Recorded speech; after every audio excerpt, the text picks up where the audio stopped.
شہر میں بلند ہونا کامیابی کی علامت سمجھنے لگے۔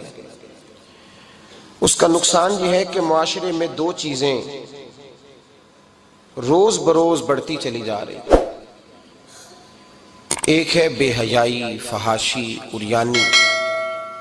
روز ایک نیا دروازہ کھلتا ہے اس کا، روز نیا دروازہ کھلتا ہے۔ اب تو ایک نیا لیبل لگ گیا ہے کہ سارا سال گانا باجا کرو، معاذ اللہ جو تمہارے من کی مرضی ہو وہ کرو، اور جب رمضان آئے تو کچھ چند پرچوں پہ حدیثیں لکھ کے ٹی وی پہ بیٹھ جاؤ اور لوگوں کو بتاؤ کہ اسلام شاید وہ والا مذہب ہے جو کہتا ہے سارا سال مرضی کرے، رمضان آئے تو حدیث پڑھنی شروع کر دے، اور یکم رمضان سے 29 تک دوپٹہ سر پہ رکھو اور جب عید والا دن آئے تو اتار دو۔ ہمارا یہ دعویٰ نہیں ہے کہ دین کا کوئی ٹھیکیدار ہے، ہم کہتے ضرور دین سکھائے، ہر آدمی کو اپنا حصہ ملانا چاہیے۔ تنے تنہا کوئی آدمی کوئی جماعت دین کا کام نہیں کر سکتی، لیکن دینداری صرف رمضان میں نہیں ہوتی، دینداری سارا سال ہوتی ہے۔ اب لوگوں نے دین کو جزوی طور پہ لینا شروع کر لیا ہے، کلی طور پہ لوگ دین کو نہیں اپناتے۔ شادی کے پروگرام منگنی سے لے کر بارات کے بیٹھنے تک سارے کام غیر شرعی ہوتے ہیں۔ مرد عورت کا اختلاط ہوتا ہے۔ سب سے بری رسم وہ ہے کہ جب جوان لڑکیاں ہاتھوں میں پھول لے کے دولہے اور اس کے دوستوں پر پھول پھینکتی ہیں، باقی ہر آدمی ڈرائنگ روم میں بیٹھتا ہے، ویڈیو والوں کو اجازت ہوتی ہے کہ وہ گھر کے ہر کونے تک پہنچ سکتا ہے۔ سارے کام غیر شرعی ہوتے ہیں اور جزوی طور پر دین پہ عمل ہوتا ہے۔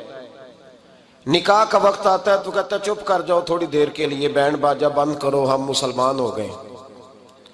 مولوی صاحب نکاح کے لیے تشریف لاتے ہیں، بیچارے چھپے بیٹھے ہوتے ہیں کسی کونے میں، چند کلمے پڑھا کے جب دعا کر کے چہرے پہ ہاتھ پورا نہیں پھیرتے تو پھر وہی تماشا شروع ہو جاتا ہے۔ جزوی طور پر لوگ دین پہ عمل کرتے ہیں۔ میرا رب فرماتا ہے یا ایھا الذین آمنوا اتقوا اللہ حق تقاتہ، اے ایمان والو رب سے ڈرو، اتنا ڈرو کہ جتنا ڈرنے کا حق ہے۔ وَلَا تَمُوتُنَّ إِلَّا وَأَنْتُمْ مُسْلِمُونَ، اور فرمایا یہ نہ ہو کہ تم مسجد میں مسلمان ہو اور بازار میں نہ ہو، اور ایسا نہیں ہونا چاہیے کہ جب تو تم زندہ ہو تو مسلمان ہو اور صبح مسلمان ہو تو معاذ اللہ شام کو کافر ہو، ایسا نہ ہو۔ فرمایا تم نے کلمہ پڑھا ہے تو میرے محبوب کے غلام ہو، اب مرتے دم تک مسلمان ہی رہنا، اب مرتے دم تک مسلمان رہنا، دیکھنا دامن دین تمہارے ہاتھ سے چھوٹ نہ جائے۔ دو باتیں عام ہو گئی ہیں امت مسلمہ، عام، ایک فحاشی عریانی عام ہے اور روز بروز اس کا نیا رنگ ہے۔ اب تو میں نے کہا مذہب کا ساتھ لوگوں نے تھوڑا سا ذائقہ لگا لیا ہے، کہتے نہیں رمضان میں نمازیں پڑھ لیں گے، خیر ہے، بچ جائیں گے، چھٹی ہو جائے گی۔ وہ میں ہی کیوں نہ ہوں، میں ہی کیوں نہ ہوں، عورت کے سامنے کھلے منہ بیٹھنے کی کسی کو بھی اجازت نہیں، کسی کو بھی اجازت نہیں۔ کسی نے حضرت سیدنا جنید بغدادی سے کہا تھا کہ اگر مرد عورت نیک ہوں تو پھر تو درس و تدریس ہو سکتی ہے نا، پھر تو پڑھا سکتے ہیں نا ایک دوسرے، نیک ہو پرہیزگار ہو تو دین چونکہ میرے رسول پاک کا ہے صلی اللہ علیہ، یہ کسی ایک شخص کے اٹھ کے نئی بات کرنے سے اور اس کو نیا جدید کو ٹانکا لگانے سے بدل تھوڑی جائے گا۔ حضرت جنید بغدادی سے کہہ دیا کہ حضرت جی اگر دو بندے نیک ہوں تو پھر بات چیت ہو سکتی ہے، تو حضرت جنید بغدادی فرمانے لگے پڑھانے والے حسن بصری ہوں اور پڑھانے والی رابعہ بصری ہو تو پھر بھی ان کو اجازت نہیں ہے، پھر بھی اجازت نہیں کہ بے پردہ ایک دوسرے کے سامنے بیٹھیں، پھر بھی ان کو اجازت، بے پردگی کی پھر بھی اجازت نہیں۔ اور میرے اعلیٰ حضرت امام اہل سنت فاضل و محدث بریلوی، دین کا اتنا بڑا سپاہی آپ کو ڈھونڈنے سے نہیں ملے گا جتنا اللہ نے بریلی میں بڑا پیدا فرمایا ہے، اور ہر محاذ پر۔ کسی نے کہا حضرت جی بے پردہ بی بی مزار پہ جا سکتی ہے، اجازت ہے؟ تو قلم ہے بریلی کے بادشاہ کا، رضا کے نیزے کی مار ہے کہ عدو کے سینے میں غار ہے۔ کیا فرماتے ہیں اعلیٰ حضرت؟ آپ فرماتے ہیں کیا پوچھا تم نے، بے پردہ عورت مزار پہ پیر کے پاس جا سکتی ہے؟ میں یہ نہ پوچھو، احمد رضا سے یہ پوچھو کہ جائے گی تو لانتے کتنی برسیں گی، یہ والا سوال پوچھو۔ عام ہے بے پردگی، عام، کھلے عام۔ اور میرے بھائی لوگ کہتے ہیں جدید ہونا چاہیے، یاد رکھو اسلام فقط گناہ سے منع نہیں کرتا، اسلام وہ دروازہ ہی بند کرتا ہے جس رستے سے گناہ ہو سکتا ہے، وہ دروازہ ہی بند ہے۔ کہا مرد اور عورت کو ایک دوسرے کا چہرہ دیکھنے کی اجازت ہی نہیں۔ میرے رسول کریم صلی اللہ علیہ وسلم نے فرمایا زنا صرف مرد اور عورت کی خلوت صحیحہ کا نام تھوڑی ہے، فرمایا جس نے اپنی آنکھ کو گندا کیا وہ آنکھ کا زانی ہے، اور جس شخص نے اپنے کان سے بری بات سنی وہ کان کا بدکار ہے، اور محبوب فرماتے ہیں جس نے اپنے آنکھوں سے بری چیز کو دیکھا وہ آنکھ کا، اور جس نے بول کر لذت کا یہ سامان فراہم کیا وہ زبان کا زانی ہے، اسے بھی قیامت کے دن اسی طرح پوچھا جائے گا جس طرح زانی کو پوچھا جائے گا۔ میرے بھائی امت مسلمہ کا وقار، میرے رسول کریم علیہ السلام کے غلاموں کے دلوں میں شرم و حیا بھر دیا گیا۔ علامہ واقدی کہتے ہیں حضرت سعد بن ابی وقاص نے مدائن فتح کیا۔ مدائن کا ایک شہر تھا، اس کی بڑی بڑی اونچی بلڈنگیں تھیں، جو آدمی بھی جاتا تھا وہ سب سے پہلے جس شہر کی کوئی چیز معروف ہوتی ہے لوگ اس کو دیکھتے ہیں۔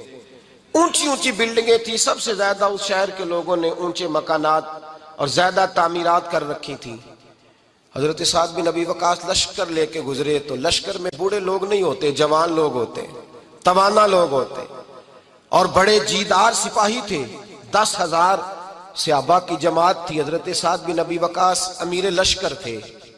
اب عیسائیوں نے ایک چال چلی، انہوں نے کہا مسلمان جب بازار سے گزریں گے لڑائی تو ہم ان کے ساتھ لڑ نہیں سکے، ہم وہ والا طریقہ اختیار کرتے ہیں کہ مسلمان قابو میں آ جائیں گے، ہم عورت کو بطور تیر کے استعمال کرتے ہیں، ہم اس کو بطور جال کے پھینکتے ہیں۔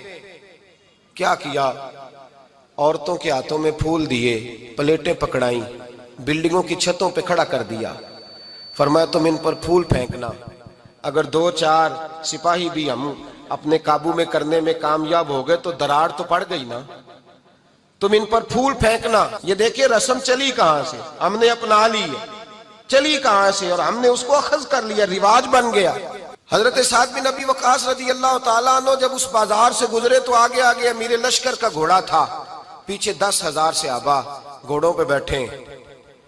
حضرت سعد بن ابی وقاص سے نظر اٹھا کے دیکھا تو عورتیں تو کھڑی ہیں، پھول لیے، کفر کی چال کو سمجھ گئے کہ یہ بے حیائی کا جال پھینک کے ملت کے جوانوں کے دلوں سے غیرت ایمانی چھیننا چاہتے ہیں، یہ مسلمانوں کے دلوں سے تقوی کی روشنی چھیننا چاہتے ہیں، یہ قرآن پاک کا سرور اور عبادت کا نور چھیننا چاہتے ہیں، یہ بے حیائی کا کلک لگا کے ان کے دلوں سے رسول اللہ کا درود چھیننا چاہتے ہیں، یہ محبت رسول کے سوتے خشک کرنا چاہتے ہیں۔ جب دیکھا تو فوری طور پہ گھوڑے پہ چڑھے اور جناب سعد نے قرآن پڑھنا شروع کر دیا۔ وَقُلْ لِلْمُؤْمِنِينَ يَغُضُّوا مِنْ أَبْصَارِهِمْ، کہا مومنو تمہارے رب نے تمہارے نبی کی زبان سے تمہیں حکم دیا ہے کہ تم نے نظریں نیچی رکھنی ہے۔ جب حضرت سعد بن ابی وقاص نے آیت پڑھی تو صحابہ کہتے ہیں ہمیں یوں لگا کہ جیسے ابھی آیت نازل ہو رہی ہے اور سیدھی دلوں سے ٹکرا رہی ہے۔ 10,000 کا لشکر گزر گیا، عورتیں پھول پھینکتی رہیں، لیکن کسی ایک صحابی نے بھی نظر اٹھا کے نہیں دیکھا۔ جب لشکر گزرا تو ان بیبیوں نے پلیٹیں پھینکی اور کہنے لگی عیسائیوں تم کتنے نالائق اور کس قدر بڑے تم بد تہذیب ہو کہ اپنی عورتیں استعمال کرتے ہو لوگوں کو قابو کرنے کے لیے، کس قدر تم زیادہ غیرت سے گرے ہوئے ہو، اور یہ کتنا اعلیٰ طبقہ ہے کہ ہم دادے توجہ دیتی رہیں، انہوں نے پلٹ کے نہیں دیکھا، کہنے لگے تم جھوٹے ہو، اور جس رسول کے غلام اتنے اعلیٰ درجے کے پائے کے حیا والے ہیں وہ نبی کتنی شان والا ہوگا۔ بیبیوں نے کلمہ پڑھنا شروع کر دیا۔ بھائی یاد رکھیں یہ جو آج جگہ جگہ مسلمانوں کے خلاف کفر کی سازش ہے، میری ملت کا جوان روز رات کو 10 میسج ٹائپ کرتا ہے، یہ روز رات کو 20 نمبر اپنے موبائل پہ رکھتا ہے اور فخر کے ساتھ بیان کرتا ہے، اور بڑی تکلیف کے ساتھ بات کہنی پڑتی ہے کہ اس کے ابا جی کو بھی پتا ہے کہ بچے کے موبائل میں نمبر ہیں، اس کے گھر والوں کو بھی پتا ہے، اور لوگ ہیں کہ اس کو ایک شغل سمجھ کے، ایک چھوٹا سا بچے کا شوق سمجھ کے اس کو درگزر کر رہے ہیں۔ تجھے پتا نہیں کہ جب انسان کی یہ سوچ ہوتی ہے، جب اس کا یہ نظریہ ہوتا ہے تو ایمانی قوتیں کتنی زائل ہوتی ہیں۔ جب نوجوان کی نظر کے اندر عیب پیدا ہوتا ہے تو پھر اس سے نماز کی لذت جاتی رہتی ہے، قرآن پاک کا ذائقہ جاتا رہتا ہے، درود پاک کا ذائقہ جاتا رہتا ہے۔ اٹھائیے مسند امام احمد بن حنبل، میرے رسول کریم صلی اللہ علیہ وسلم کی بارگاہ میں صحابی نے آ کے عرض کی، یا رسول اللہ میں بڑی اچھے طریقے سے وضو کرتا ہوں، ٹائم نکال کے مسجد آتا ہوں، حضور میں پابندی سے پڑھنے کی کوشش کرتا ہوں، لیکن اے معصوم آمنہ، یا رسول اللہ میرا نماز میں دل نہیں لگتا، حضور میری طبیعت نہیں جمتی، میرا دوڑ جانے کو دل کرتا ہے، کوئی نسخہ بتلائیے۔ محبوب نے فرمایا تو اپنی نظر کو پاک کر لے، تیرے نبی کا وعدہ ہے تیرا نماز میں دل لگنا شروع ہو جائے گا۔ اپنی نظر میں پاکیزگی پیدا کر۔ محمد بن قاسم آئے، اگر یہ بات آپ کی سمجھ میں آ گئی تو حد ہو گئی۔ محمد بن قاسم جب یہاں آئے نا ہندوستان میں، تو عجیب واقعہ لکھا ہے ان کے حالات میں۔ یہاں آئے تو نیا علاقہ تھا، ہندوستان کی سڑکوں سے چوکوں سے واقف نہیں تھے۔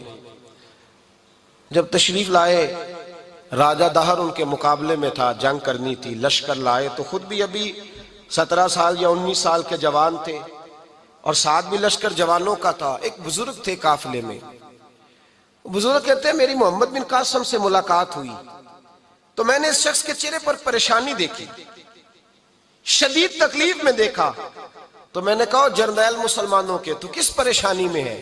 تو محمد بن قاسم کہنے لگے پریشانی یہ ہے کہ ہم عربی ہیں، یہ عجم کا علاقہ ہے، ہم تو رستوں سے بھی واقف نہیں۔ راجہ دہر سنا ہے بڑی فوج ہے، بڑی طاقت ہے، بہت پرانا یہاں کا رہنے والا ہے، چھوٹے چھوٹے مورچوں کا پتہ ہے، رستوں کا پتہ ہے، کیسے جنگ ہوگی؟ میں پریشان ہوں کہ مقابلہ کیسے ہوگا؟ وہ بزرگ کہتے ہیں میں نے بھی دعا کی، تسلی دی، میں نے کہا اللہ تیری مدد کرے گا۔ میں گزر گیا، 3-4 دن کے بعد ملاقات ہوئی تو میں نے محمد بن قاسم کے چہرے پر بڑی روشنی دیکھی، ہنستے اور مسکراتے دیکھا، توانائی دیکھی، وقار دیکھا، اطمینان اور سکون دیکھا۔ میں نے کہا خیریت تو ہے، پرسوں ترسوں تو بڑے پریشان تھے، آج کیا ہوا؟ اگر یہ بات سمجھ میں آ گئی میری ملت کے جوان کے، اگر یہ بات سمجھ میں آ گئی تو شاید اسے ڈھب اور سلیقہ آ جائے جینے کا، شاید یہ سمجھ جائے کہ میری توانائی کا راز کہاں ہے۔ کہنے لگے بھائی پرسوں ترسوں بڑے پریشان تھے، آج کیا ہوا؟ جواب دیا کہ تاریخ بنا دی، اس 17 سال کے جوان نے تاریخ بنا دی۔ کہنے لگا میں بے فکر ہو گیا ہوں، راجہ دہر میرا مقابلہ نہیں کر سکتا، وہ 2 دن نہیں کھڑا ہو سکتا میرے سامنے۔ کہا وجہ کیا ہے؟ محمد بن قاسم کہنے لگے میں نے تحقیق کی ہے، مجھے پتا چلا ہے کہ راجہ دہر ذہن کا گندا ہے، نظر کا ناپاک ہے، وہ سینے بند کا برا ہے۔ مجھے پتا چلا ہے وہ تو چچا زاد بہن کو نہیں چھوڑتا، وہ تو خالہ زاد پہ بری نظر رکھتا ہے۔ مجھے پتا چلا ہے کہ اس کے تو اپنے علاقے کی عورتیں اس کی نظر سے محفوظ نہیں ہیں۔ کہنے لگا جو گندی نظر کا جوان ہوتا ہے وہ کسی میدان میں نہیں ٹھہر سکتا۔ کہنے لگا میری 17 اور 19 سال کی جوانی ہے، مجھے قسم ہے گنبد خضرا کی، میں نے جب بھی دیکھا ہے یا مصطفیٰ کا درود دیکھا ہے یا رسول اللہ پہ نازل ہونے والا قرآن دیکھا ہے۔ میرا مقابلہ کیسے کرے گا؟ میرے مقابلے میں کیسے آئے گا؟ جو نظر کا گندا ہو، کردار کا ناپاک ہو، وہ کسی کے مقابلے میں آ سکتا؟ اور ملت کے جوان یاد رکھ، جب تک نظریں ناپاک ہوتی ہیں اس وقت تک وجود کمزور ہوتے ہیں، جب تک نظریں ناپاک ہوتی ہیں ارادوں میں دراڑیں ہوتی ہیں، جب نظریں ناپاک ہوتی ہیں پھر عقیدے متزلزل ہوتے ہیں، جب نظریں ناپاک ہوتی ہیں پھر انسان کوئی بھی مہم سر نہیں کر سکتا، اور جب نظر پاک ہوتی ہے۔ حضرت عبداللہ بن حذافہ جہاد کر رہے تھے، روم کے عیسائیوں نے گرفتار کر لیا، 1000 آدمی نے مل کے پکڑا، گرفتار نہیں ہوتے تھے صحابی، 1000 آدمی نے گھیرا ڈالا، گرفتار کر کے لے گئے، اور جب بادشاہ کے سامنے گئے تو وزیر کہنے لگا بادشاہ بندہ بڑے کام کا ہے، اگر ہمارے قابو آ گیا تو فائدہ دے گا۔ صحابی ہیں حضرت عبداللہ بن حذافہ، حضرت فاروق اعظم کا زمانہ ہے، اگر قابو آ گیا تو فائدہ دے گا۔ بادشاہ کہنے لگا کیوں، کیا خوبی ہے؟ کہنے لگے ہم 1000 آدمی تھے، یہ اکیلا قابو نہیں آ رہا تھا، 1000 آدمی تھے. اگر ہماری فوج میں شامل ہو گیا تو بہت بڑا جرنیل ملے گا. بادشاہ کہنے لگا کوئی مسئلہ نہیں، 2-3 چیزیں ہوتی ہیں بندے کو خریدنے کے لیے، خرید لیتے ہیں. بادشاہ کہنے لگا عبداللہ جتنی دولت تجھے چاہیے میں تجھے دے دیتا ہوں، میرے لشکر میں آ جا، معاذ اللہ اسلام چھوڑ دے. حضرت عبداللہ بن حذافہ کیا فرماتے ہیں بڑا تو بیوقوف ہے، میں نے دولت کمانی ہوتی تو مدینے میں بیٹھ کے تجارت کرتا. میں دولت کمانے نہیں نکلا، میں تو رسول اللہ کی رضا کمانے کے لیے نکلا ہوا ہوں. دولت کمانے ہوتی تو کسی مارکیٹ میں ہوتا، میدان میں آنا تھا. شہادت ہے مطلوب مقصود مومن، نہ مال غنیمت نہ کشور کشائی. یہ دولت تو لونڈی ہے رسول اللہ کے دروازے کی، یہ تو پیچھے پیچھے پھرتی ہے نبی پاک کے غلاموں کی. یہ کمانی ہوتی تو میں کسی مارکیٹ میں ہوتا، میدان میں تھوڑا ہوتا. عبداللہ بن حذافہ سے دوسری چال چلی. کہنے لگے میاں عہدہ جو تجھے چاہیے، میں بادشاہ ہوں، میرے نیچے جو عہدہ تو کہے گا وہ تجھے مل جائے گا. حضرت عبداللہ بن حذافہ کہنے لگے شاید تجھے پتہ نہیں میری تعریف کیا ہے، شاید تو جانتا نہیں میری تعریف کیا ہے. کہا صاحب کی کیا تعریف ہے؟ کہنے لگے میں رسول اللہ کا صحابی ہوں اور کائنات میں سب سے بڑا عہدہ مصطفیٰ کے صحابی ہونے کا عہدہ ہے. صحابہ وہ صحابہ تھے جن کی ہر صبح عید ہوتی تھی، خدا کا قرب حاصل تھا، نبی کی دید ہوتی تھی. فرمایا میں نے حضور کے جلوے دیکھے ہوئے ہیں، مجھے عہدے کی ضرورت ہی نہیں، اور میں نے عہدہ لینا ہوتا تو میں سیاست کرتا. میں تو شہادت لینے نکلا ہوں میدان میں، عہدے کا میں نے کیا کرنا ہے. اب بادشاہ کہنے لگا اسے قتل کر دو. وزیر کہنے لگا نہیں، ایک بات اور ہے، مجھے ایک چال اور چلنے دو. کہا وہ کیا؟ کہنے لگے میری بیٹی بڑی خوبصورت ہے، مجھے موقع دو اپنی ہی بیٹی کو سجا بنا کے. وہ جوان جس کی جوانی اتنی بڑی ہے کہ 1000 آدمی مقابلے میں کھڑا نہیں ہوتا، اس جوان کے کمرے میں رات کی تنہائی میں بنا سوار کے بی بی کو بھیجا. وہ بی بی کہتی ہے میں ساری رات بن سور کے اس صحابی کے کمرے میں بیٹھی رہی، لیکن یہ کیا شخص تھا، ساری رات ہی مصلے پہ بیٹھا رہا، ساری رات ہی. کچھ دیر تھک جاتا تو یہ کریم رسول پہ درود پڑھنا شروع کر دیتا. بی بی کہتی ہے سحری ہو گئی تو میں نے چھو کے دیکھا کہ انسان ہے کہ جن ہے، یہ بندہ ہے کہ فرشتہ ہے. چھو کے دیکھا. کہنے لگے پیچھے ہٹ جا. میں نے کہا میں نے تو سنا تھا تو 1000 کے مقابلے میں ہے اور تو اتنا بے حس ہے کہ بنی سوری دلہن بیٹھی ہے، تو نے نظر نہیں کی. عبداللہ بن حذافہ بی بی کہتی ہے نظر پھر نہیں اٹھائی، نظر پھر جھکی ہوئی ہے. کہنے لگے بی بی میں مجبور ہوں، اب میرے اوپر کوئی حسن نہیں چلتا، میں نے جلوہ والضحیٰ کا دیدار کیا ہوا ہے، اب میری نگاہوں میں جچتا نہیں کوئی، اس لیے کہ جیسے میرے سرکار ہے ایسا نہیں کوئی. کبھی بھی اب نہیں کسی کا میرے اوپر جادو چلتا. میں نے مصطفیٰ کو اور کہا ذرا پیچھے ہٹ کے بیٹھ، مجھے میرے رسول نے غیر محرم سے بچنے کا حکم دیا ہے، ذرا پیچھے ہٹ کے بیٹھ. سحری کا وقت تھا. وہ بی بی کہتی ہے اس نوجوان کے جملے میرا سینہ چیر گئے، کلیجہ پھٹ گیا، چیخ نکلی، میں کفر کے عالم میں روئی.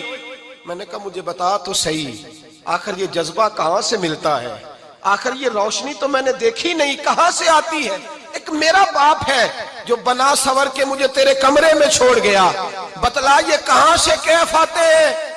تو عبداللہ بن حذافہ کہنے لگے اگر کیف لینا ہے تو بھی میرے مصطفیٰ کا کلمہ پڑھ جا، آجا دروازہ رسول پہ جھک جا، مل جائے گا.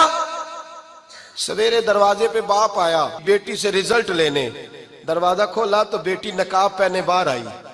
باپ کہنے لگا کیا بلا؟ کہنے لگی پیچھے ہٹ جا، تو غیر محرم ہے، کافر ہے، میں مسلمان ہوں. اس نے کہا کیا ہوا؟ کہنے لگی تیرے جیسے کو باپ کہوں، تیرے جیسے کو جو مجھے استعمال کر رہا تھا، میں تجھے باپ نہیں مانتی، میں اب رسول والی ہو گئی ہوں، میں حضرت فاطمہ کی کنیزہ ہو گئی ہوں، میں اب نبی کریم کی خادمہ ہوں، خبردار میرے قریب نہ آنا. یہ دعوی بھی ناکام ہوا. اب حضرت عبداللہ بن حذافہ کے سامنے موت کھڑی کی، ایک کڑا میں تیل گرم کیا، کہنے لگے تجھے اس میں جلایا جائے گا.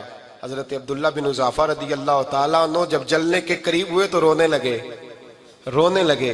روم کا بادشاہ کہنے لگا شاید ڈر گیا ہے. کہنے لگے اب سمجھ آئی ہے، اب تجھے پتا چلا ہے، چلا آ جا.